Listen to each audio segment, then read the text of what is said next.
రాజు కంటే మొండోడు బలవంతుడు. Russia Ukraine యుద్ధంలో రాజు పుతినైతే మొండి ధైర్యంతో ముందుకు వెళుతున్నవాడు జెలెన్స్కీ. అతిపెద్ద దేశాన్ని చిన్న దేశమైన యుక్రెయిన్ ఇప్పుడు ముచ్చెమటలు పట్టించి 3 చెరువుల నీళ్లు తాగిస్తోంది. 4 ఏళ్లకు పైగా సాగుతున్న యుద్ధంలో రష్యా అయినా వెనక్కు తగ్గేలా మాట్లాడుతుందేమో కానీ యుక్రెయిన్ మాత్రం అస్సలు తగ్గేదేలే అంటోంది. నువ్వొక బాంబు వేస్తే నేను 2 డ్రోన్లను పంపుతా, నువ్వు 4 మిసైల్స్ పంపితే నేను నీ ఆయువు పట్టుపై కొడతానంటూ యుక్రెయిన్ చేస్తున్న టార్గెట్లు, వేస్తున్న వార్ స్ట్రాటజీలు ప్రపంచంలోని చాలా దేశాల్ని ఆశ్చర్యంలో ముంచెత్తుతున్నాయి. ఇన్నాళ్లుగా యుక్రెయిన్ ఎలా యుద్ధాన్ని చేయగలుగుతోంది, రష్యాను ఆర్థిక, రాజకీయ ఒత్తిడికి ఎలా గురి చేస్తోంది?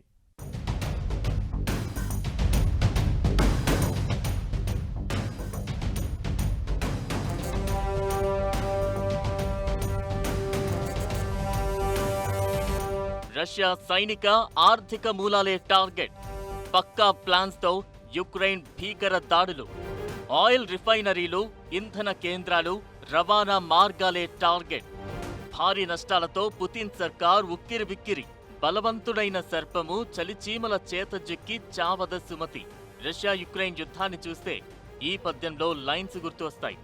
అతిపెద్ద దేశం, అతిపెద్ద ఆర్థిక వ్యవస్థ, టెక్నాలజీ పరంగా ఎంతో అభివృద్ధి చెందింది. సైనిక సత్తా విషయంలో ఎవ్వరికీ తీసిపోనిది. బలమైన ఆర్థిక మూలాలున్నా సరే 4 ఏళ్లకు పైగా సాగుతున్న రష్యా యుక్రెయిన్ యుద్ధం రోజురోజుకు మరింత తీవ్రమవుతోంది. ఓవైపు యుక్రెయిన్ను కబలించేయొచ్చన్న ఓవర్ కాన్ఫిడెన్స్ ఆలోచనలో ఉన్న క్రెమ్లిన్ ఇప్పుడు పునరాలోచనలో పడింది. యుద్ధం కారణంగా తనకు జరిగిన ఆర్థిక, సైనిక, మౌలిక సదుపాయాల నష్టాన్ని పూడ్చుకునే పనిలో ఉంది పుతిన్ సర్కార్.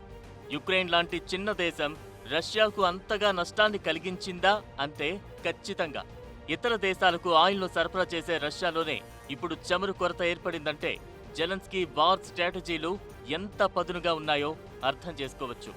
యుద్ధం మొదలైనప్పటి నుంచి చాలాసార్లు యుక్రెయిన్ భారీ ఆయుధాలు, అస్త్రాలతో రష్యాపై విరుచుకుపడలేదు. అలాగని కేవలం సరిహద్దులకే పరిమితం కాలేదు. కొన్ని పవర్ఫుల్ డ్రోన్ టెక్నాలజీ, క్షిపణి సామర్థ్యాలతో రష్యా దేశం లోపలికి చొచ్చుకెళ్లిపోయింది. అక్కడి కీలకమైన సైనిక, ఆర్థిక, ఇంధన మౌలిక సదుపాయాలపై చాలా పక్కాగా, గురి తప్పకుండా డీప్ స్ట్రైక్స్ చేస్తూ వచ్చింది. అలా రష్యా ఆయువు పట్టు లాంటి వ్యవస్థలను ధ్వంసం చేసింది. క్రెమ్లిన్ గుండెలపై రుద్ర తాండవం చేసింది. దీంతో ఇప్పుడు పుతిన్ ప్రభుత్వం అయోమయంలో పడిపోయింది. రష్యా ఉపగ్రహ, కమ్యూనికేషన్ కేంద్రాలపై యుక్రెయిన్ తమ ప్రాంతం నుంచే లాంగ్ రేంజ్ డ్రోన్ అటాక్స్ చేసింది.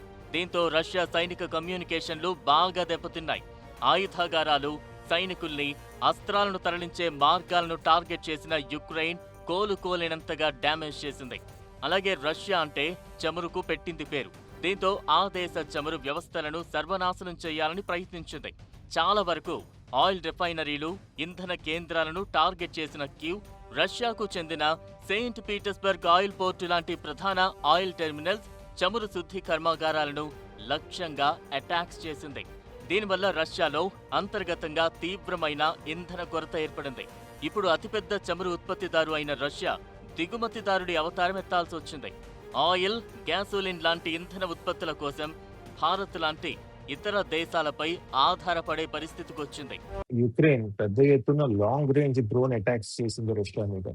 ముఖ్యంగా రష్యన్ ఆయిల్ రిఫైనరీస్ మీద కానివ్వండి, లేదా ఆయిల్ స్టోరేజ్ ట్యాంక్స్ మీద కానివ్వండి, ఇట్లాంటి వాటి మీద, ఎనర్జీ ఇన్ఫ్రాస్ట్రక్చర్ మీద పెద్ద ఎత్తున దాడులు చేసింది.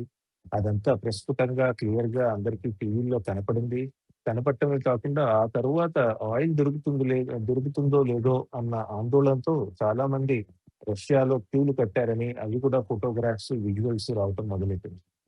ఒక నిమిషం ఆగి ఆలోచించండి. రష్యానే ప్రపంచానికి ఇటీవల కాలంలో హర్మూజ్ జలసంధి మూసేసినప్పుడు, రష్యానే ఆయిల్ ప్రపంచానికి సప్లై చేసిన రష్యా ఈ రోజు అక్కడున్న ప్రజలు మనకి ఆయిల్ దొరుకుతుందా లేదా అని క్యూలో నిలబడుతున్నారు అంటే యుక్రెయిన్ దాడులు ఎంత ఎఫెక్టివ్ గా ఉన్నాయి అన్నది మనం గమనించాల్సిన విషయం.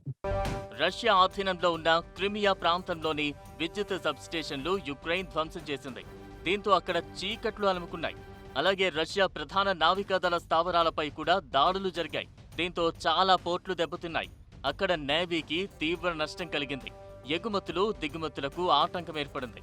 సైనిక సామాగ్రిని తీసుకువెళ్లే స్థావరాలు, రవాణా వ్యవస్థలు దెబ్బతినడంతో భారీగా ఆర్థిక నష్టం, సైనిక నష్టం మిగిలింది. దీంతో రష్యాపై రోజురోజుకు ఆర్థిక, రాజకీయ ఒత్తిడి పెరుగుతూ వస్తోంది. యుద్ధం మొదలై ఇన్నేళ్లు గడుస్తున్నా యుక్రెయిన్ అస్సలు వెనక్కు తగ్గకపోగా రష్యా భూభాగాలపై నిరంతరం దాడులను పునరావృతం చేస్తూనే ఉంది. ఈ యుద్ధం వల్ల యుక్రెయిన్కు కలిగిన నష్టం కంటే అతిపెద్ద దేశంగా ఉన్న రష్యాకు కలిగిన నష్టమే చాలా రెట్లు ఎక్కువగా ఉందన్నది అంతర్జాతీయ విశ్లేషకుల అభిప్రాయం. గడ్డిపోచలు ఒక్కటైతే గజరాజును బంధించొచ్చు అన్నట్లు రష్యాను కట్టడి చేసేందుకు యుక్రెయిన్ వార్ స్ట్రాటజీ మొత్తాన్ని మార్చిపడేసింది. ఎట్లయితే అట్లయింది, రప్పరప్ప దూసుకువెళ్లడమే అన్నట్లుగా రష్యా భూభాగంలోకి నాన్ స్టాప్గా డ్రోన్లు, మిసైళ్లతో విరుచుకుపడుతోంది. అది ఆ దేశ ఆర్థిక వ్యవస్థకు మూల స్తంభాలుగా ఉన్న వాటిని ధ్వంసం చేసేందుకు.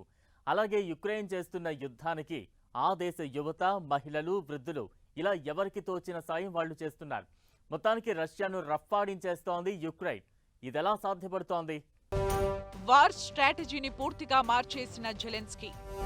రష్యాపై నాన్ స్టాప్ గా డ్రోన్లు, మిజైళ్లతో దాడులు, రష్యా భూభాగంలోకి చొచ్చుకెళ్లి అటాక్స్, సైనిక బడ్జెట్ను భారీగా పెంచిన యుక్రెయిన్ కేవలం తనను తాను రక్షించుకోవడమే కాదు, రష్యాని కోలుకోలేని దెబ్బతీయడానికి అవసరమైన అన్ని మార్గాల్లో వెళ్తోంది. కొన్ని కీ స్ట్రాటజీలు ప్రయోగించి సక్సెస్ అవుతోంది. యుద్ధాన్ని రష్యా అంతర్భాగంలోకి తీసుకెళ్లడం ఇందులో ప్రధానమైంది. రష్యా భారీ మిసైళ్లు, డ్రోన్ విమానాలతో దాడులకు తెగబడుతుంటే యుక్రెయిన్ చాలా చౌకరకం డ్రోన్లు, లాంగ్ రేంజ్ మిజైల్స్ ను ఎంచుకుని ఢీ అంటే ఢీ అంటోంది. దీంతో రష్యా ఆర్థిక వ్యవస్థ తీవ్రంగా దెబ్బతింది. ఇలా డిఫెన్స్, ఎఫెన్స్ రెండింటిలోనూ జెలెన్స్కీ చాలా తెలివిగా వ్యవహరిస్తున్నట్లు కనబడుతోంది. ఈ మధ్యనే రష్యా డిఫెన్స్ వ్యవస్థ ఒక ఆసక్తికర అంశాన్ని బయటపెట్టింది. యుక్రెయిన్ ఈ ఏడాదిలో ఇప్పటి వరకు సుమారుగా 64,000 ఫిక్స్డ్ వింగ్ డ్రోన్లను ఛేదించినట్లు చెప్పుకుంటోంది. దీంతో యుక్రెయిన్ సైనిక సామర్థ్యంపై అన్ని దేశాలు ఆశ్చర్యంతో చూస్తున్నాయి. దీనికి తోడు గత నెలలోనే యుక్రెయిన్ వార్షిక సైనిక బడ్జెట్ను భారీగా పెంచుకుంది. అదే రేంజ్లో యుక్రెయిన్ తన అటాకింగ్ కెపాసిటీని పెంచుకుంది. నెలకు కనీసం 5,000 డ్రోన్ దాడుల్ని తయారు చేసేందుకు వీలుగా స్టార్టప్ ఫండ్ కార్యక్రమం చేపట్టింది. షాహిద్ టైప్ అటాకింగ్ డ్రోన్లను, ఫస్ట్ పర్సన్ వ్యూ డ్రోన్లను యుక్రెయిన్ విరివిగానే వాడుతోంది. ఇవన్నీ మానవరహిత డ్రోన్లు. ఓవైపు తమ దేశ సరిహద్దులను, తమ ప్రాంతంలోకి చొచ్చుకొచ్చే డ్రోన్లు, క్షిపణుల్ని అడ్డుకుంటూనే రివర్స్ అటాక్స్ చేస్తూ రష్యాను బెంబేలెత్తిస్తోంది. యుక్రెయిన్ తన సొంత సాంకేతికతతో పాటు అమెరికా, యూరోప్ దేశాల నుంచి దిగుమతి చేసుకున్న పలు ఆయుధాల్ని ఈ దాడుల కోసం ఉపయోగిస్తోంది. ఇందులో లాంగ్ రేంజ్ మిసైళ్లు కీలకమైనవి. ఇవి రష్యా రక్షణ వలయాల్ని దాటుకుని వందల కిలోమీటర్ల లోపలికి ప్రయాణించి దాడులు చేసే టెక్నాలజీని కలిగున్నాయి. అమెరికా నుంచి తీసుకున్న ఆర్మీ టాక్టికల్ మిజైల్స్ సిస్టమ్స్ ఉంది. ఇంకా బ్రిటన్, ఫ్రాన్స్ ఇచ్చిన స్మార్ట్ లాంగ్ రేంజ్ క్షిపణుల సామర్థ్యం కొండంత అండగా ఉంది. సూసైడ్ డ్రోన్లు, సీడ్ డ్రోన్లుగా పిలిచే కామికేజ్ డ్రోన్లను యుక్రెయిన్ విరివిగా వాడుతోంది. దీంతో రష్యా భూభాగంలో దాడుల తీవ్రత, నష్టం పరిమాణం చాలా పెరిగింది. రానున్న రోజుల్లో ఇంకా యుద్ధాన్ని ముందుకే తీసుకెళ్లే యోచనలో జెలెన్స్కీ సర్కారుంది. రష్యా పెద్ద దేశమైనా తిప్పలు మాత్రం తప్పడం లేదు. ఒక పెద్ద శక్తి, రష్యా లాంటి పెద్ద మిలిటరీ ఉన్న దేశం, ఒక యునైటెడ్ నేషన్ సెక్యూరిటీ కౌన్సిల్లో ఉన్నటువంటి దేశం, మరో పక్కన యుక్రెయిన్ పాశ్చాత్య దేశాల నుంచి చాలా సపోర్ట్ వస్తున్నటువంటి దేశం, తీసుకుంటున్నటువంటి దేశం. ఈ రెండింటి మధ్య ప్రతిష్టంభన కొనసాగుతూనే ఉంది. యుద్ధం గ్రౌండ్ మీద సాగుతూనే ఉంది. మరో పక్కన తీసుకున్నట్టయితే యునైటెడ్ స్టేట్స్, ఇరాన్ మధ్య కూడా పవర్ డిఫరెన్షియేషన్ చాలా ఉంది. ఇటీవల కాలంలో చిన్న దేశాలు, అంటే రిలేటివ్లీ స్మాల్ కంట్రీస్, అటు ఇరాన్ కానివ్వండి, ఇటు యుక్రెయిన్ కానివ్వండి, ఒక పెద్ద శక్తికి వ్యతిరేకంగా నిలబడి గట్టిగా యుద్ధం చేయగలుగుతున్నాయి. యుద్ధం చేసే ప్రక్రియలో మార్పు వచ్చింది అంటానికి ఇది ఒక నిదర్శనం. ఏదైతే ప్రపంచం అంతా కోరుకుంటోంది మాత్రం ఒకటే, రష్యా యుక్రెయిన్ యుద్ధం కూడా ఆగిపోయి ఒక సీజ్ ఫైర్ వస్తే ప్రపంచ ఆర్థిక వ్యవస్థకి అది ఎంతో మేలు చేసినట్టు అవుతుంది. యుక్రెయిన్ వార్ స్ట్రాటజీని పూర్తిగా మార్చేసింది. విజయమో వీర స్వర్గమో అన్న రేంజ్కి ఆ దేశ పౌరుల నుంచి సైనికుల వరకు యుద్ధ నినాదాన్నే మార్మోగేలా చేస్తున్నారు. చాలా మంది వాలంటరీ సైన్యంలో మహిళలు కూడా తమ వంతుగా యుద్ధ రంగంలోకి దిగుతున్నారు. యువత స్వచ్ఛందంగా తమ భూమి, ఆత్మ గౌరవం కోసం పోరాడుతున్నారు. వీళ్ళంతా యూనిఫామ్ వేసుకొని సోల్జర్స్ కిందే లెక్క.